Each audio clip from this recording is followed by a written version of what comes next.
Welcome to Less House More Moola podcast. I'm Laura Lynch, a certified financial planner professional and your host. For me, alternative or tiny living is more than just a lifestyle of minimalism or lower cost housing. It allows me to live a life aligned with my values. And as of October 2024, it also allowed us to become 100% debt and mortgage free. If you are looking for alternatives to the conventional path because you want to be more financially resilient and kinder to the earth, you have found the right podcast. So hit that subscribe button because new episodes are out every Thursday. Hey everybody, welcome to Less House More Moola podcast. Laura here, just back from a couple days in Quartzsite, Arizona for Schoolie Palooza. Or I guess we were at Schoolie 2 because there had been a Schoolie 1 before.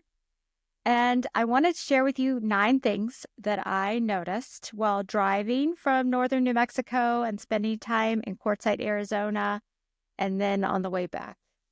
If you have never driven across the country, or if your lens was always focused on your arrival to Vegas or LA or the Grand Canyon, you may have missed all the people living differently on the way across the western part of the U.S. We drove southwest from where we are here in northern New Mexico and routed on the I-40 through Gallup and Flagstaff, and then headed south around the west side of Phoenix. I noticed a number of things while we were traveling. I noticed that the developmental sprawl in that western part of Phoenix just went on for miles and miles, with new home developments sandwiching massive fulfillment centers. We also saw the monumental Taiwan semiconductor manufacturing company with its own water plant next door. A little Google will tell you that the Taiwanese semiconductor company TSMC's Phoenix facility is expected to use more than 17 million gallons of water per day. This is enough water to supply about 57,000 households. This was really notable as we were driving in that area of Phoenix because it is clearly very dry there, a lot drier than it is where we are here in northern New Mexico. We also saw vast amounts of cheap land. We saw just huge signs advertising really cheap plots of land. It was really interesting because it made me think about who might buy those cheap, large expanses of land. They're very flat, don't have a lot of privacy, not a lot of resources. It was interesting. I saw a lot of vegetation miracles. I saw the Arizona state tree, the Palo Verde. The Palo Verde tree is very noticeable because it has green bark. And that is due to the fact that the Palo Verde tree performs photosynthesis through its bark as well as its leaves. This adaptation allows the tree to survive and thrive in those harsh desert conditions where water is scarce. The leaves are also shed to reduce water loss. I saw a lot of these green bark trees. It was fascinating. Of course, we saw a lot of mesquite trees, and we saw a lot of saguaro cactus, especially as we were coming into North Phoenix. Those cactuses were just so stunning and beautiful. And then when we got down into Quartzsite, where we were, those saguaro cactuses were less healthy. There were fewer of them, and you could definitely see the difference there between what we saw north of Phoenix and what we saw there further to the southwest. One of the things that really stood out to me is that when one buys cheap land in the West, water is definitely something that you have to figure out. Unlike when you buy an already established home or a home in a subdivision, a home with a well, it's really one of the things that you keep track of the most. When we arrived at our campsite with 15 gallons of drinking water and our camper's holding tank full, it was very clear to me that the length of our stay and our ability to continue boondocking was really based on how much water we had, how long it would last, and where we would get it next. So definitely something that you think a lot more about in an alternative living scenario than you do when you just buy a house that has all the utilities. Of course, power is another one, but as we are 80% water, it is really a key part of how we survive. Hey, you know how in the tiny and alternative living community, we're always talking about parking challenges? Well, Eric and I want to help with that. This is why we're opening up 2 parking spaces on our land in northern New Mexico. In addition to the amazing scenery, hiking, rafting, exploring, and the cool artist community, you will have access to the shared resources to fix any problems you might have encountered on your rig. For all the details on parking and problem solving, check out episode 88 of this podcast and then go to altamericandream.com to send us a request for parking. I noticed that aside from the developments around Phoenix and Flagstaff, we mostly saw examples of alternative living. So once you got out of those metro areas, you would see mostly dots of scattered homesteads set up that were something different than what you saw, say, around the city. And I also noticed that in all of the alternative living that we saw along the roadways and when we reached Quartzsite and on the way home, the full range of America is represented in alternative living. Maybe it feels like a little bit of a fringe lifestyle for folks, but really what we saw was just vast amounts of baby boomers with significant savings living in their 6-figure RV rigs with their new trucks and their off-highway vehicles in Quartzsite. Clearly, that was a retirement community where a lot of folks came to the south for warmer weather and they lived in their RV rigs. But their RV rigs were nothing to sneeze at. They were very luxe, many of them. We also saw the other extreme, people who maybe can only scrape together a worn-out camper and some pallets and an IBC tote for water. And that's the other range of our American socioeconomic divide. There are folks that have a lot and folks that don't have so much. And alternative living can serve in both of those and the full spectrum of different lifestyles. We spent some time trying to figure out while at Schoolie Palooza, like who was the typical example of folks that were there. But we really just saw all types of people there. We saw all types of rigs there. It was a pretty large gathering of folks. They were relatively spread out. There were some congregations of folks or more densely populated zones, and then there were people that were a little further out and more dispersed.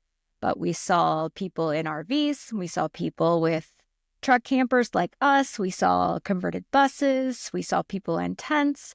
We saw, of course, a lot of converted buses or schoolies. People were dancing. They were vending. They were working. They were leading talks. We saw people that had clearly strong opinions about government taxes, as they had written about it on their bus. We saw professional-looking families who are clearly paying those taxes with kids making dirt pies. We saw all the dogs. And frankly, there seemed to be a little bit of barrier to conversation because of dogs. I took 2 of my dogs, and the nose-to-nose interaction of dogs meeting and greeting kind of created distance between the humans, kind of like it was a proxy for human beings being so uncertain about each other in such a mixed group. So very interesting dynamic there with so many different types of people and everyone with their dogs. Like everywhere else in society, we saw a lot of subgroups who had existing connections and relationships kind of clustered about. We, of course, were first-timers and somewhat outsiders, and so definitely felt a little bit of that. So we headed back out and continued our journey heading north. We went through Lake Havasu City, which is quite an interesting place with the barren rock desert running right up to that lake that has been created there. Very interesting feel when you go through that city. Another wealth collection in that town, a lot of beautiful developments and golf course communities, and likely a lot of retirees in that area. Then we drove through Kingman and stayed the night at the gateway to the Grand Canyon. We've been to the Grand Canyon before, so it wasn't really an intention of ours to go to the Grand Canyon, but that seemed like a good place to stop. We were there with the large trees and back in what we're used to from a tree perspective and higher elevation. I noticed there's a definite difference to the types of homes once you reach land that has trees or bodies of water. Definitely that difference is clear in the price of land with shade or water is higher than the price of land where there is no shade and no water. So once we got back up a little bit further north, we noticed a lot of distributed home sites, a lot of homesteading type setups in terms of being away from metro centers, a lot of ranching. So definitely back in the agricultural focused areas with cattle. And that was different, of course, from the land that we saw in the expanse between Phoenix and Quartzsite, which didn't have a lot of resources to offer and clearly not sustainable for cattle. So we headed back, landing back on the I-40. We passed through the native and tribal lands that we always pass through whenever you travel in New Mexico. There's a lot of native and tribal lands with amazing places to know about in these areas of canyons that are full of Pueblo communities built 1,000 years ago. And it's very fascinating. And I wish we had had more time, but alas, we were getting a lot of wind and we have snow coming and cold temperatures. So we returned home to our cozy tiny house and our container shop dominium, glad for our shelter from the wind, our warm floors, and our water source. Also very grateful that our planning allowed us to avoid both the corporate grind and the high cost of housing, as well as uncertainty about our water. We've struck that balance for our lifestyle where we don't feel quite as much pressure from the typical American dream, in that we are at this place where we have a little bit more financial resilience. But on the other hand, we also have water resilience, and we have created a home site that's comfortable and works for all of our needs. As I've said before, all versions of life are hard, and we get to pick our hard. And I'm glad that we picked this version of hard, having seen so many different versions of alternative living in the last couple of days. We have security where we need it, and we have freedom from some of the pressures of life. So in seeing all of those different folks and all of those various ways to live an alternative life, I'm reminded that good planning and thoughtful design can make any version of home a perfect fit. It's really just about figuring out what is best for you and what aligns with the life that you want to live. Thanks so much for joining me on my little mental reflection of our couple of days headed out even further west and seeing some different versions of what folks are doing for their housing. It was very insightful, and I have great guests coming up, so make sure that you stick with me to hear more good ideas on how to live an unconventional life. Less House More Moola podcast is created, hosted, and produced by me, Laura Lynch, here in my tiny house.